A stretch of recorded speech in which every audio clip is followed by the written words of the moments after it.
ஜானகி சந்தியா சீரியலில் நாளைக்கு ஒரு வேறு லெவல் செம்ம பரபரப்பான அதிரடியான எபிசோடு வந்திருக்குன்னே சொல்லலாம். புவனேஸ்வரி கிட்ட கார்த்தியை சவால் விட்டுட்டு தனாவை பார்க்கறதுக்காக ராத்திரி தனாவோட ரூமுக்கு கார்த்தி வந்துடுறாங்க. இந்த விஷயம் வந்து மாயா தெரிஞ்சுக்கிட்டு செம கோவப்படுறாங்க. அதுக்கு முன்னாடி வீடியோ பிடிச்சிருக்குன்னா லைக் பண்ணிட்டு பார்த்து சப்போர்ட் பண்ணுங்கள் ஃப்ரெண்ட்ஸ். மதுமிதா வந்து கரெக்டாக கார்த்திக்கிட்ட வந்து பேசிக்கிட்டு இருக்காங்க. இந்த நகையை வந்து எடுத்துகிட்டு வந்து கொடுக்குறாங்க. ரொம்ப தேங்க்ஸ், வந்து நீ செஞ்ச உதவி நான் முன்ன பின்ன வந்து என்னை எங்கேயுமே நீ பார்த்தது கிடையாது கார்த்தி. அப்படி இருந்தும் வந்து எனக்காக வந்து நீ இந்த நகையெல்லாம் கொடுத்த பற்றியா எனக்கு எவ்வளோ சந்தோஷமாக இருக்குது தெரியுமா. எனக்கு வந்து அந்த இடத்துல அவ்வளோ பெருமையாக இருந்துச்சு. எல்லாமே உன்னால தான் நடந்துச்சு அப்படின்னு சொன்னாலும் பரவாயில்ல இருக்கட்டும் தேவி, இதெல்லாம் ஒரு விஷயமா அப்படிங்கிற மாதிரி வந்து பேசிக்கிட்டு இருக்காங்க. சரி, அடுத்தது வந்து நம்ம ஒன்றை பார்க்கணுமே, மீட் பண்ணணும், வரையா கெஸ்ட் ஹவுஸ் போகலாம் அப்படிங்கிற மாதிரி வந்து கேட்டோன்னா மதுமிதா வந்து லைட்டாக வந்து உஷாராயிடுறாங்க. இவன் வந்து சரியான ஆளாக இருக்கான் போலையே அப்படின்னு சொல்லிட்டு, இப்போ நான் எங்கள் அப்பா அம்மாவை பார்க்கணும், அவங்க வந்து வெயிட் பண்ணிகிட்டு இருக்காங்க, அதனால் இப்போ வர முடியாது, நிச்சயமாக நான் இன்னொரு டைம் வந்து உனக்கு ஃபோன் பண்ணிட்டு வரேன், பாய் அப்படின்னு சொல்லிட்டு கை கொடுத்துட்டு அப்படியே வந்து கிளம்புறாங்க. கிளம்பி நடந்து போனதுக்கப்புறம் பா, எப்படியும் இவன் மனசில் வந்து நம்ம இடம் பிடிச்சிட்டோம், அது வரைக்கும் சந்தோஷம் அப்படிங்கிற மாதிரி இன்றைக்கி இது போகிறோம், அடுத்தது அப்புறமா பேசிக்கலாம் அப்படின்னு சொல்லிட்டு முடிவு பண்ணுறாங்க கார்த்தி. அப்போ திரும்பி பார்க்குறாங்க. திரும்பி பார்த்துட்டு ஃப்ளையிங் கிஸ் கொடுத்துட்டு மதுமிதா வந்து கிளம்புறாங்க. இது போகிறோம் அப்படிங்கிற மாதிரி வந்து கார்த்தி வந்து சந்தோஷத்தில் இருக்காங்க.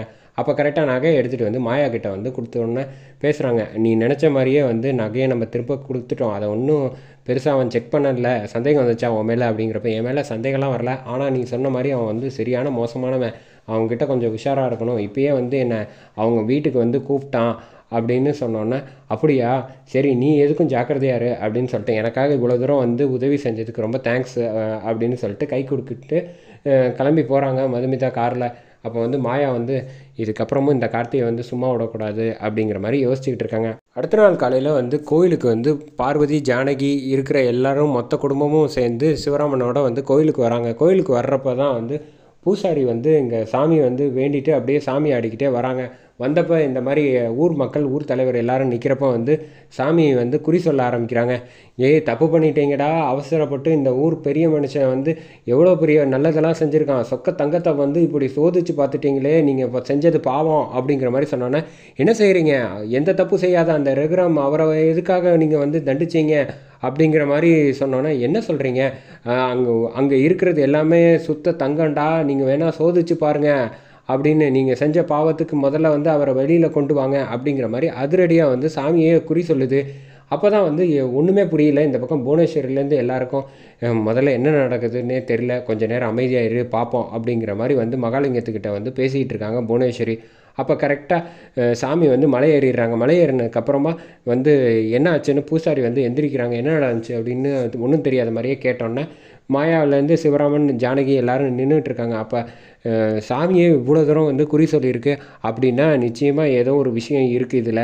முதல்ல வந்து நீங்கள் நகை எல்லாத்தையும் வந்து எடுத்துகிட்டு வந்து பாருங்கள், சோதிச்சு பார்ப்போம், நீங்கள் வந்து ஆசாரியை முதல்ல வர சொல்லுங்கள் அப்படிங்கிற மாதிரி சொல்லிடுறாங்க. ஆசாரியை வர சொன்னதுக்கப்புறமா இங்கே வந்து சோதிச்சு பார்க்குறாங்க. சோதிச்சு பார்த்தோன்னே தான் தெரியுது, எந்த தப்பு செய்யாத என் பெரியப்பாவை வந்து நீங்கள் இப்படி தண்டனை கொடுத்துருக்கீங்களே, அது எந்த விதத்தில் நியாயம் அப்படின்னு சொன்னோன்னா, நீ கவலைப்படாதம்மா, ஒரு நிமிஷம் கூட வந்து அவர் அங்கே இருக்கக்கூடாது, நாங்கள் தப்பு செஞ்சதை நாங்களே சரி செய்கிறோம் அப்படின்னு சொல்லிட்டு இங்கே வந்து நகையிலேருந்து எல்லாத்தையும் எடுத்துக்கிட்டு பூசாரி இங்கே பூஜை ரூமில் போய் வந்து பூஜை செய்ய ஆரம்பிச்சிடுறாங்க கோவிலில். அப்போ கரெக்டாக அது எல்லோரும் கிளம்பி போயிடுறாங்க, ஊர் பெரிய மனுஷங்க எல்லாரும். அப்போ தான் சிவராமன் வந்து சொல்கிறாங்க, பார்த்தீங்களா எங்கள் சாமி வந்து கடவுள் மாதிரி எங்களுக்கு எங்கள் பக்கபலமாக இருக்காங்க, எந்த தப்பு செய்யாது, என் அண்ணன் நல்ல மனசுக்கு இப்போ வந்து நியாயம் கிடச்சிருச்சு அப்படின்னு மகாலிங்கத்துக்கிட்டேயும் புவனேஸ்வர்கிட்டையும் சொல்லிட்டோம், என் அண்ணனை அழைச்சிட்டு வந்துட்டு உங்ககிட்ட வந்து நான் அப்புறம் பேசிக்கிறேன் அப்படிங்கிற மாதிரி பேசுகிறாங்க. புவனேஸ்வரி இப்போ எங்கே கொண்டு போய் வந்து மூஞ்சியை வச்சுப்ப அப்படிங்கிற மாதிரி வந்து மாயா வந்து கேட்குறாங்க. சும்மா எடுத்தோன்னே ஜெயிச்சிட்டோன்னு நினைக்கக்கூடாது, எது நியாயமோ கடைசியில் தர்மமோ அதுதான் ஜெயிக்கும் அப்படிங்கிற மாதிரி மாயா சொல்லிவிட்டு அங்கேருந்து வந்து கிளம்பி போயிடுறாங்க. போனதுக்கப்புறமா மொத்தம் ஊர் மக்கள் எல்லோரும் ஊர் தலைவர்லேருந்து எல்லோரும் வந்து வர்றாங்க ரகுராமை பார்க்குறதுக்காக. ஸ்டேஷனுக்கு வந்தோன்னே வந்து பேசுகிறாங்க, இந்த மாதிரி அவர் மேலே கொடுத்ததை வந்து நாங்கள் வாபஸ் வாங்கிக்கிறோம் அப்படின்னோடனே, எதுக்காக இப்படிலாம் செய்கிறீங்க, ஆமாங்கய்யா அங்கே வந்து சோதிச்சு பார்த்ததில் எல்லாமே வந்து சுத்தமான ஒரிஜினலாக இருக்குது, நாங்கள் தான் வந்து அவசரப்பட்டு அவர் மேலே வந்து இப்படி தப்பான புகார் கொடுத்துட்டோம் அப்படின்னோடனே, உங்களுக்கு கொஞ்சம் கூட வந்து இதை கூட வந்து சோதிக்காமல் அவ்வளோ பெரிய மனுஷனை இப்படி கஷ்டப்படுத்திட்டீங்களே அப்படின்னு சொன்னோன்னே எழுதி கொடுத்துட்டு வந்து ரகுராம் வந்து வெளில வராங்க. வெளில வந்தோடனே ரகுராம் பார்த்து வந்து கையெடுத்து கும்பிட்றாங்க, ஐயா தயவு செஞ்சு மன்னிச்சிருங்க, நாங்கள் எவ்வளோ விஷயம் வந்து பார்த்தோம், சூழ்நிலை உங்களுக்கு இந்த மாதிரி ஆயிடுச்சு, எங்கள் மேலே தான் தப்பு அப்படின்னப்ப பரவாயில்ல விடுங்க, இதெல்லாம் ஒரு பெரிய விஷயமா பேசிக்காதீங்க, ஏதோ என்னோட நேரம் இந்த மாதிரி நடந்துச்சு, வாங்க கிளம்பி போகலாம் அப்படின்னு சொல்லிட்டு வெளில வராங்க. வெளில வந்தோடனே பேக்ரவுண்டில் செம மாதம் மியூசிக் போட்டுட்டு ரகுராம் வந்து ஊர் மக்கள் எல்லோரும் முன்னாடியும் வந்து கையெடுத்து கம்பீரமாக நடந்து சிவராமன் கூட வராங்க. அவரோட கம்பீரத்தை பார்த்துட்டு சந்தோஷமாக ஓரமாக நின்று வந்து மாயாவை வந்து பார்த்துட்டு சந்தோஷமாக சிரிச்சுக்கிட்டு இருக்காங்க.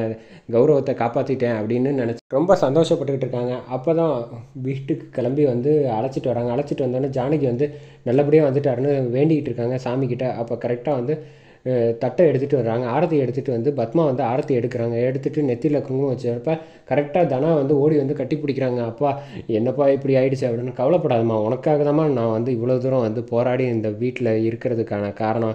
நீ தைரியமாக இரு, எல்லா பிரச்சனையும் வந்து நம்ம எந்த தப்பும் செய்யலைன்னா நிச்சயமாக வந்து நமக்கு கடவுள் துணையாக இருப்பாங்க அப்படிங்கிற மாதிரி சொன்னோன்னே சரின்ட்டு உள்ளே வரப்போ சிவராமனை வந்து அங்கே தனியாக நிப்பாட்டி வந்து கேட்குறாங்க, ஆமாம் என்ன நடந்துச்சு, எப்படி வந்து நகை மாறிச்சு அப்படின்னு உனக்கு ஏதாவது தெரியுமா, நீ இதாக பண்ணியா அப்படின்னா. அண்ணா சத்தியமாக எனக்கு தெரிலண்ணே, ஏதோ எப்படி மாறுச்சுன்னு நானும் வந்து ஒரே குழப்பமாக யோசிச்சுக்கிட்டு இருக்கேன். சரி இப்போதைக்கு இதை வந்து பேச வேணாம், வாங்க வீட்டுக்குள்ளே போகலாம் அப்படின்னு சொல்லிட்டு வீட்டுக்கு வந்துடுறாங்க. வந்ததுக்கப்புறமா ஜானகி, கதிர், பத்மா எல்லாரும் வந்து ஓரமாக அப்படி வந்து நின்றுட்டு இருக்காங்க. அப்போ வந்து கேட்குறாங்க சிவராமன், அண்ணா நீங்கள் முதல்ல வந்து கிளம்பி வரீங்களா, நாளைக்கு வந்து கோயிலுக்கு வந்து பரிவட்டம் கட்டுறது முதல் மரியாதைலாம் இருக்குல்ல அப்படின்னோடனே, நான் எங்கேயும் வர்றதா இல்லை, எனக்கு எதுவும் தேவையில்லை, நீங்களே வந்து எல்லாத்தையும் பார்த்துக்கங்க அப்படிங்கிற மாதிரி வந்து சொல்லிடுறாங்க. அப்போ தான் என்ன வந்து இவ்வளோ தூரம் வந்து வருத்தப்பட்டுக்கிட்டு இருக்கான். ரமணி பாட்டி வந்து சொல்கிறாங்க, சரி சிவராமா இப்போதைக்கு அவனை வந்து தொந்தரவு பண்ணணும்னா கொஞ்சம் நேரம் தனியாக இருக்கட்டும், அப்புறமா எதுவாக இருந்தாலும் பார்த்துக்கலாம் அப்படிங்கிற மாதிரி சொல்லி முடிச்சுட்டு இந்த பக்கம் புவனேஸ்வரி வீட்டில் வந்து செம கோவத்தில் இருக்காங்க. கார்த்தி வந்து எதுவும் யாருக்கும் தெரியக்கூடாதுங்கிறதுக்காக அந்த நகையை வந்து பின்பக்கமாக எடுத்துகிட்டு வந்து வச்சிடுறாங்க. புவனேஸ்வரி வந்து செம கோவத்தில் இருக்காங்க. நம்ம வீட்டில் இருந்த நகை வந்து எப்படி அங்கே வந்து போச்சு, எனக்கு ஒன்றுமே புரியலையே அப்படின்னு வந்து ஒரே குழப்பமாக குழப்பிகிட்டு இருக்கப்ப கார்த்தி வந்து அதிரடியாக இந்த மாதிரி சொல்கிறாங்க, அத்தை நீ ஒன்றும் கவலைப்படாத, இது வரைக்கும் வந்து தனா வந்து வேணால் வந்து என்னால் பதிலடி கொடுக்காம இருக்கலாம் நிச்சயமாக, ஆனால் நாளைக்கு நான் எடுக்கிற முடிவில் வந்து தனாவுக்கு வந்து இத்தனை நாளாக வந்து என்னை வந்து அவமானப்படுத்தினதுக்கும் சரி, உனக்காக வந்து நான் ஒரு முடிவு எடுத்துகிட்டு களத்தில் இறங்குறேன், இந்த தடவை வந்து மிஸ்ஸே ஆகாது, நிச்சயமாக உனக்காக வந்து நான் ஏதாவது செய்வேன், இது வந்து சத்தியங்கிற மாதிரி கார்த்தி வந்து ஓவராக வந்து பில்டப் பண்ணி கொடுத்துட்டு இந்த பக்கம் தனா வந்து ரூமில் வந்து தனியாக இருக்காங்க. அப்போன்னு பார்த்து யாருக்கும் தெரியாமல் சத்தம் இல்லாமல் வந்து ரகுராம் வீட்டில் வந்து மாடிப்படி வந்து ஏறி குதிச்சு அப்படியே வந்து தனாவோட ரூம் கதவை வந்து லைட்டாக வந்து திறந்துடுறாங்க. திறந்துட்டு தாப்பா போட்டுட்டு தனா முன்னாடி வந்து போய் வந்து நிற்கிறாங்க.